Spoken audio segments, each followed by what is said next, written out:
Tierra deseable, buenos días. Qué alegría poder estar hoy con ustedes. Los voy a invitar a que me acompañen en una oración, que hoy dispongas tu mente, tu corazón y que sea el Señor guiándonos en una oración. Yo le doy gracias a Dios y quiero bendecir a todo varón que está ahí en casa, a toda persona que ha dispuesto su corazón en el día de hoy. La palabra en el Salmo 1 dice: bienaventurado el varón que no anduvo en consejo de malos, ni estuvo en camino de pecadores, ni en silla de escarnecedores se ha sentado, sino que en la ley de Jehová está su delicia, y en su ley medita de día y de noche. Será como árbol plantado junto a corrientes de agua, que da su fruto en su tiempo, y su hoja no cae, y todo lo que hace prosperará. Padre, te damos gracias, Señor. Y hoy colocamos, Dios, Señor, y pedimos y clamamos a ti, Señor, por protección, por cada hombre, por cada mujer, Señor. Que hoy, Señor, seas tú, Señor, tus alas guardándonos, protegiéndonos, Señor.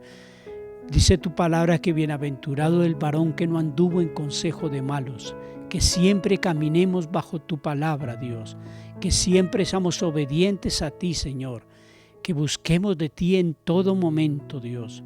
Porque tu palabra dice que bienaventurado el varón que no anduvo en consejo de malos, ni en silla de escarnecedores se ha sentado. Protégenos, Señor, guárdanos, Dios.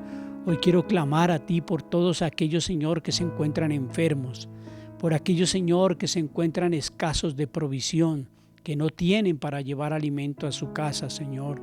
Hoy clamamos por ellos porque sabemos que hay angustia en su corazón de no poder pagar las deudas, de no poder cumplir en su casa, de ayudar, llevar un alimento, Señor, de poder sustentar a sus hijos, a su esposa, Señor. Te pido que abra puertas de trabajo, Señor, que abras oportunidades para que ellos puedan recibir y tener paz en su corazón y cumplir, Señor, con sus hogares, Dios. Hoy clamo, Señor, también por aquellas mujeres, Señor, madres, cabezas de familia, que luchan cada día, Dios, por esa ración diaria, por esa provisión, por el futuro de sus hijos, Señor, que sabemos que están angustiados sus corazones, que son mujeres guerreras, esforzadas, valientes, Señor. Padre, hoy te pido que les ayudes, Señor. Hoy levantamos los brazos espirituales de aquellos que carecen de un trabajo, de un ingreso, Señor. Bendícele, Señor, bendice al empresario que abre sus puertas para que tus hijos puedan entrar y trabajar y llevar provisión justa a su casa, Señor. Padre, bendito eres, Señor. Hoy clamamos por aquellos que están en dolor, en angustia, en enfermedad, Señor. Aquellos que tienen dictámenes de cáncer, Señor, de osteoporosis, artritis, cáncer en el estómago. Aquellos que sufren y padecen enfermedades mentales, Señor. Aquellos que están impedidos de movimiento, Señor. Aquellos, Señor, que tienen que trasladarse con dificultades, que no pueden trabajar por la misma situación, Señor. Clamamos que coloques ángeles a su alrededor. Personas, Señor, que sientan ese deseo de ayudar, Señor. Hoy recurrimos, Señor, a tu misericordia para que estas personas, Señor, puedan recibir un poco de paz, un poco de alimento, un poco de bendición, Señor. Pero sobre todo para que encuentres la paz contigo, para que te encuentren a ti, Señor. Hay muchos que no te conocen. Hay muchos, Señor, que como el hijo pródigo, Señor, se han retirado de ti, se han apartado de ti porque quieren hacer en sus fuerzas las cosas. Pero, Señor, hoy clamamos por ellos para que regresen a casa, para que vuelvan a buscar de ti, Señor, para que ellos, Señor, abran sus corazones, se arrepientan y regresen al camino, para que regresen a la casa de papá, Señor, y puedan encontrar paz en sus corazones, Señor. Hoy clamamos por aquellos, Señor, que sufren. Tu palabra dice: venid a mí los que estáis cansados, trabajados, cargados, que yo les haré descansar. ¿A quién iremos, Señor, si solo tú tienes palabra de vida eterna, Dios? A ti vamos, Señor, porque sabemos que tú has inclinado tu oído al clamor en este lugar, y allá donde están, Señor, en cada casa, donde hay un clamor en este momento, donde están pidiendo por una necesidad, Señor, hoy colocamos esa necesidad y sabemos que tú la escuchas, porque dice que, Señor, tú escuchas toda la tierra, que tu mirada recorre la tierra y ves cada corazón y ves cada necesidad, Señor. Por eso hoy recurrimos a ti y oramos confiados y seguros que tú estarás ahí, Señor, para ayudarnos y para bendecirnos, Dios. Colocamos este día en tus manos, Señor. Colocamos, Señor, esta semana que queda, Dios, y te bendecimos y te damos la gloria y te damos la honra. En el nombre de Jesús, amén y amén. Exaltemos al Rey, vamos. Vamos con nuestras palmas arriba, aquí. Decimos: mi vergüenza el sepultó. Cántalo conmigo, mi hermano, vamos, alabemos. Yo buscaba un Salvador, mas tu perdón, dile, me liberó, me liberó. ¿Cuántos dicen amén a eso? Muerto estaba en mi interior, me escondía de ti, Señor. Más tu perdón, más tu perdón me liberó. Decimos: tu voz me habló, tu voz me habló, y a la muerte venció. Glorioso día, tu sangre me rescató, tu voz me habló, y a la muerte venció. Glorioso día, tu sangre me rescató. ¿Cuántos dan un grito de júbilo?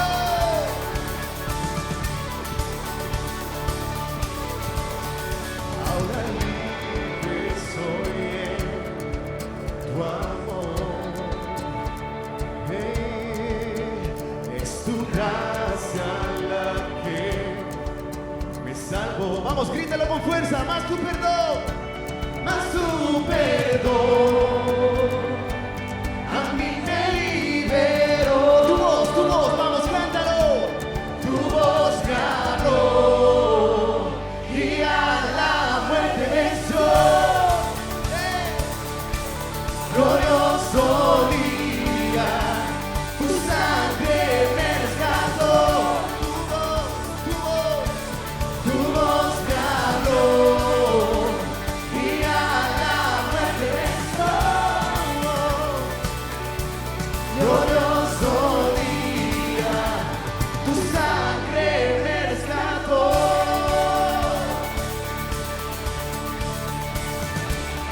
¿Cuántos son libres en Jesús? Amén. Seguimos con el ritmo de nuestros palos, vamos.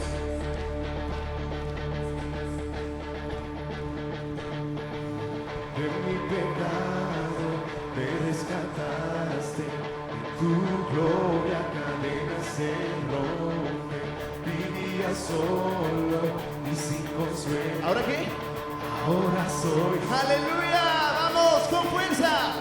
Tú me sanaste estando herido, Jesús, por tu amor yo respiro. Tengo futuro, ahora veo, porque tu voz me habló. ¿Y qué dice? Y a la muerte venció. Glorioso día, tu sangre me rescató. Tu voz, tu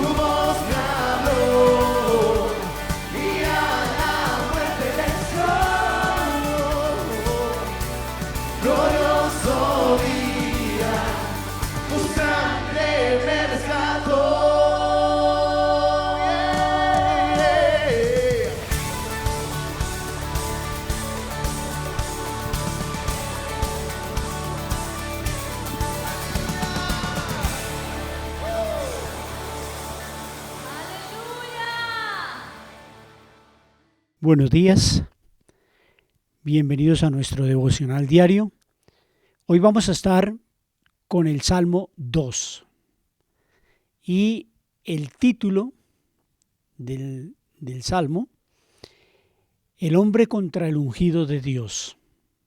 Ese Salmo, ese título deja mucho que pensar. El mensaje central de David en este Salmo fue que Dios venciera a todos los que se oponen a Él y a su ungido, a Jesucristo. Entonces, en lugar de luchar contra ellos, uno debe rendir homenaje al ungido de Dios, a Jesucristo, y confiar en Dios. Te voy a invitar que me acompañes en una pequeña oración. Señor, te damos gracias por este tiempo, por este salmo precioso que tú envías, un mensaje para nuestras vidas, Señor, una reflexión diaria.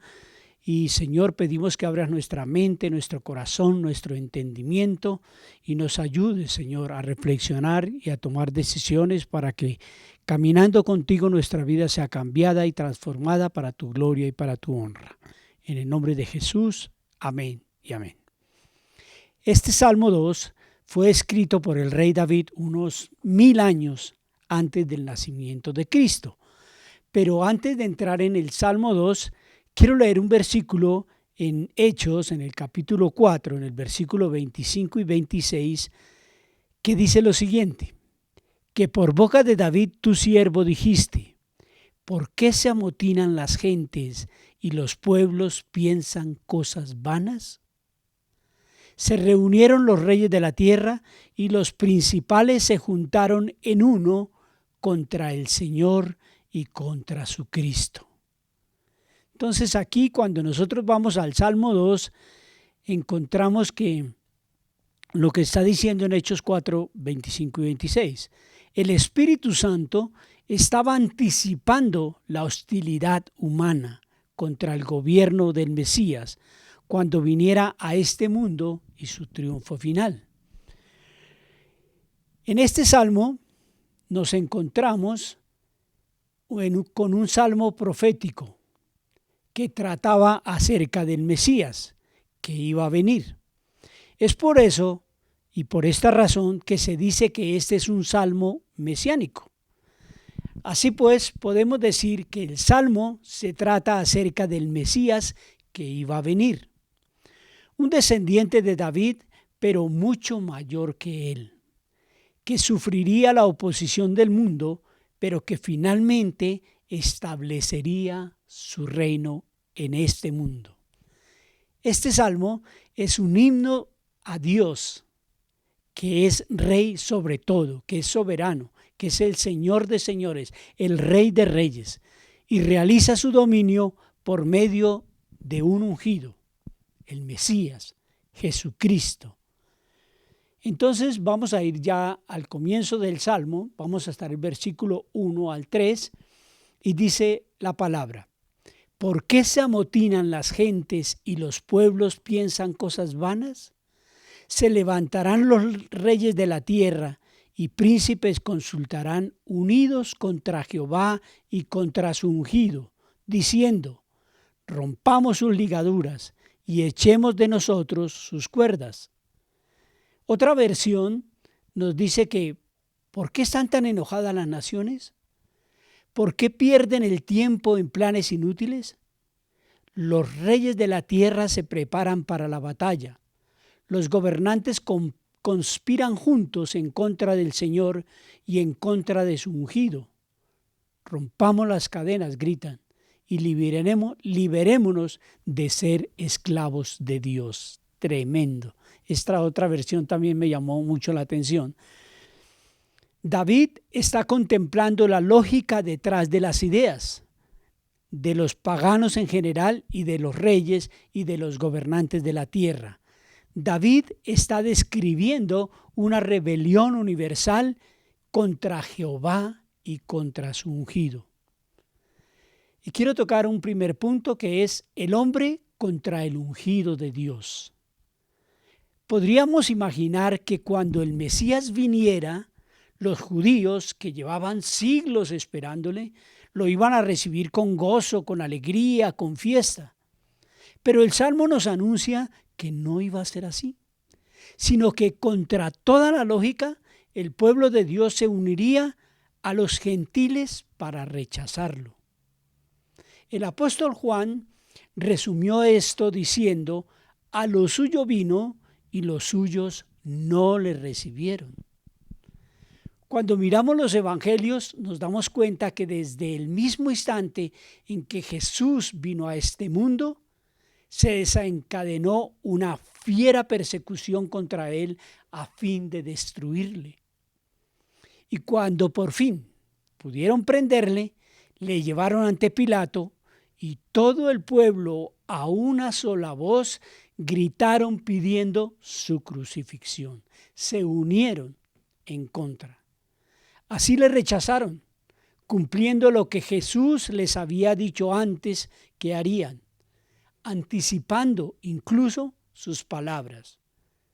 No queremos que éste reine sobre nosotros, decían. Y eso lo podemos ver en Lucas 19. Pero es terrible ver esto, que el hombre anhelando, los judíos anhelando que viniera la venida del Señor. Y cuando viene, entonces van en contra. Y muchas veces a nosotros nos pasa eso. Nosotros muchas veces anhelamos tener un encuentro con el Señor, queremos estar cerca y todo, pero cuando las cosas no nos salen, como que nos ponemos también en contra, blasfemamos, hablamos y de nuestro corazón salen cosas difíciles hacia Él. Y desde ese entonces, Cristo ha seguido siendo piedra de tropiezo para los judíos y locura para los gentiles. Y del mismo modo también la iglesia.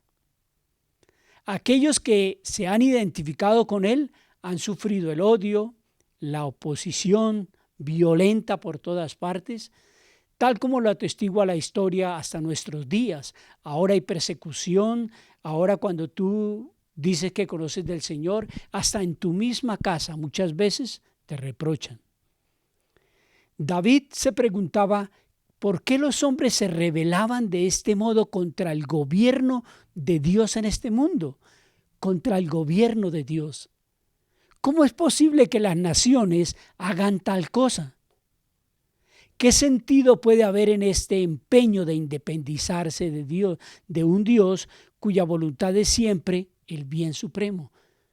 ¿Tú te has rebelado alguna vez contra Dios? ¿Te has rebelado alguna vez contra el ungido de Dios, contra Jesucristo?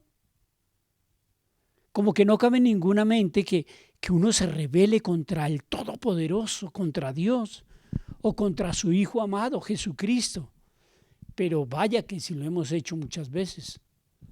Y esto es un tiempo para reflexionar ahí donde estás, si alguna vez te has rebelado contra Dios y contra Jesucristo.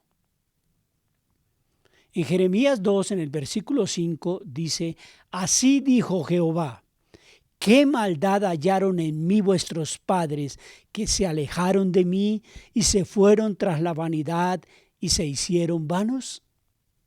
Cuando Dios está preguntando esto, como quien dice, ¿qué maldad hice yo? ¿Por qué se alejaron de mí? Es porque hay mucho amor en Él hacia nosotros. Y siente dolor en su corazón de ver que nosotros, a pesar de todo su amor, vamos en contra de Él. Es curioso que, aunque la gente en el mundo vive dividida por múltiples razones, los países viven divididos, las razas, las religiones, la cultura, las aficiones, bueno, por muchas cosas vive dividido el mundo. Sin embargo, cuando se trata de rebelarse contra Dios y contra el Evangelio, el mundo ha manifestado una extraordinaria unidad en contra de Dios y de su ungido. En Apocalipsis describe la gran batalla de los últimos tiempos, cuando todas las naciones, bajo la dirección de Satanás, se levantarán como un solo pueblo contra Cristo. Y tú puedes complementar esto por allá en Apocalipsis 17 y en Apocalipsis 19. Hoy ya vemos un anticipo de toda esta actitud anticristiana de la mayoría de los hombres y del mundo. Todos parecen confabulados para atacar de un modo u otro el mensaje de la palabra de Dios, el mensaje cristiano. Los hombres manifiestan su decisión de romper toda relación con Dios. Ellos quieren ser señores de todo y piensan que mientras Dios de alguna manera esté vivo o Jesús, no lo van a poder conseguir, no van a poder hacer lo que quieren, ni sus planes en sus fuerzas. Así que su rebelión contra Dios tiene como finalidad matar a Dios. Durísimo esto. Y eso es lo que en algunos creyeron haber conseguido. Friedrich Nietzsche hace un relato y dice, él ve a un anciano en un hermoso jardín, contemplando el jardín, y le dice Nietzsche al anciano, le dice, ¿será posible que un viejo como tú no te hayas dado cuenta de que Dios ha muerto? El mundo contra Dios y contra su ungido. Y como consecuencia de esto, el hombre tampoco quiere vivir bajo las leyes divinas, bajo la palabra. Estas leyes que en realidad son solo beneficio y bendición para el hombre, son vistas como ligaduras, como cuerdas que lo aprisionan. Creen que para llegar a ser verdaderamente libres deben romper cualquier tipo de relación con Dios y con su palabra. Pero esto, lejos de conducirles a la libertad, los va arrastrando a la esclavitud, bajo el yugo de sus pecados y finalmente al infierno eterno. Es verdad que el yugo divino es ligero, dice la palabra, pero muchos lo encuentran insoportable. También dice la palabra que es cierto que Dios trata de conducirnos con cuerdas de amor, pero muchos ven esas cuerdas son sogas hirientes y humillantes y tratan de liberarse de ellas rechazando abiertamente al ungido de Dios, a Jesucristo, al Rey de Reyes. Por eso dice también que piensan cosas vanas contra Él, dando a entender que su rebelión no podrá conseguir nada contra Dios y que los únicos que finalmente saldrán perjudicados serán los mismos hombres. Es en vano, porque nada de lo que el hombre haga contra Dios podrá prosperar. Esta rebelión no es solo contra el ungido, sino también contra Dios. Consultarán unidos contra Dios y contra su ungido. El Señor Jesucristo hizo constantes referencias en este mismo hecho. La unión entre el Padre y el Hijo era tal que resultaba imposible rebelarse contra uno sin al mismo tiempo estar en rebeldía contra el otro. Los judíos, al rechazar a Cristo, estaban rechazando a Dios. Pero hay un segundo punto que es muy interesante, que es la reacción divina. ¿Cuál es la reacción? Cuando Él ve que el mundo hace guerra y quiere rebelarse, ¿cuál es la reacción divina? La palabra dice en el Salmo 2, versículo 4 al 6, el que mora en los cielos se reirá, el Señor se burlará de ellos, luego hablará a ellos en su furor y turbará con su ira, y los turbará con su ira. Pero yo he puesto mi rey sobre Sión, mi santo monte. Pero el que gobierna en el cielo, dice, se ríe, el Señor se burla de ellos, después los reprende con enojo, los aterroriza con su intensa furia. Pues el Señor declara, he puesto a mi rey, a mi ungido, a mi elegido en el trono de Jerusalén, en el monte de Sión. La reacción divina al rechazar a su ungido, ¿qué haría Dios después de que los hombres lo rechazan a su hijo? ¿Cómo te pondrías tú si a tu hijo tú ves que lo están rechazando, que lo están humillando, que le están haciendo bullying? ¿Cómo te sentirías? ¿Qué sentirías en tu corazón? ¿Abandonarías, te irías contra esas personas? ¿Cómo actuarías? Y aquí está preguntando, ¿abandonaría sus proyectos para este mundo y admitiría esta rebelión como una derrota? Por supuesto que no. Nunca. Dios iba a honrar a su ungido colocándolo en el puesto más alto del universo, en el mismo trono de Dios. El creador del mundo, rechazado por los hombres que él mismo había creado. ¿Cómo iba a reaccionar Dios frente a esta terrible ofensa? ¿Se resignaría a olvidarla y olvidaría a este mundo dejándolo a su propia suerte? No, por supuesto que no. Dios tiene en el cielo su trono. Sus ojos ven, sus párpados examinan a los hijos de los hombres. Y ante la rebeldía y el odio humano, Dios permanece inamovible en su trono. Nada ni nadie puede cambiar esta situación. Cualquier intento de parte de la humanidad de rebelarse contra Dios es completamente irrisorio. ¿Qué es el hombre frente al Dios todopoderoso y eterno? El profeta Isaías expresó con claridad el juicio a que Dios le merece esta osadía absurda de los hombres. Dice en Isaías 40, versículos 23 y 24, Él convierte en nada a los poderosos y a los que gobiernan la tierra hace como cosa vana, como si nunca hubieran sido plantados, como si nunca hubieran sido sembrados, como si nunca su tronco hubiera tenido raíz en la tierra. Tan pronto como sopla en ellos se secan y el torbellino los lleva como hojarasca. Son vanos intentos del hombre, de los enemigos de Dios. Aún así, Dios en su paciencia tolera esa rebeldía y los insultos de los hombres. Pero llegará el momento cuando se levantará para actuar. Y cuán terrible será ese día. Por eso este Salmo 2 dice que luego hablará de ellos en su furor y los turbará con su ira. Frente a la rebelión humana que quiere quitar a Cristo del gobierno de este mundo, Dios lo ha establecido como Rey soberano sobre todas las naciones, su nombre sobre todo nombre. Los hombres tienen sus planes, pero Dios tiene el suyo, y este será el que finalmente va a triunfar. El Rey proclama el decreto del Señor.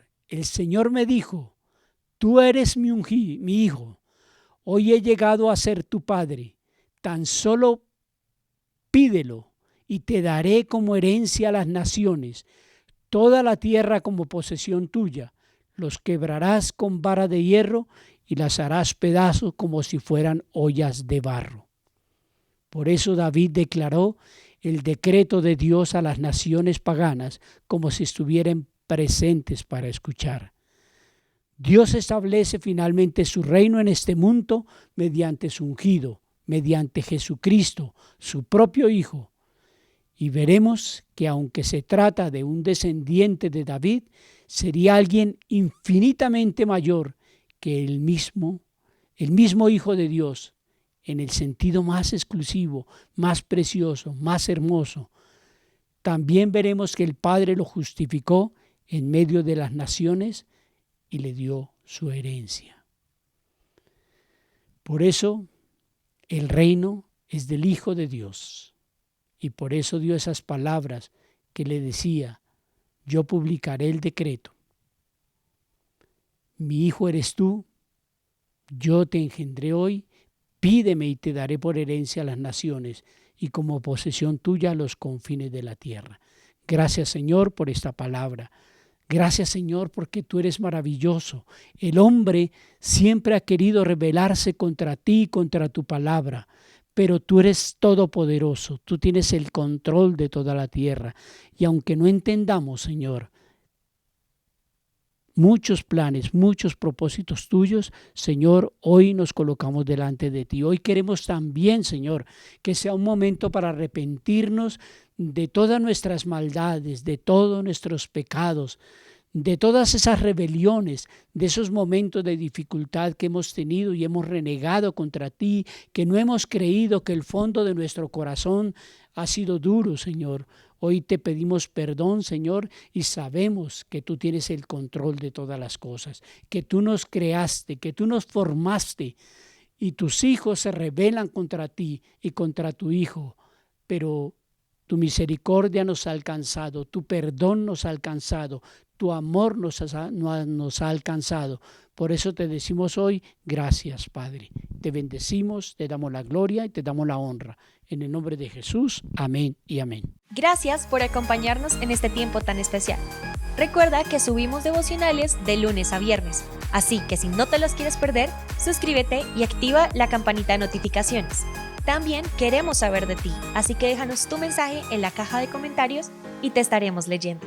Dios te bendiga.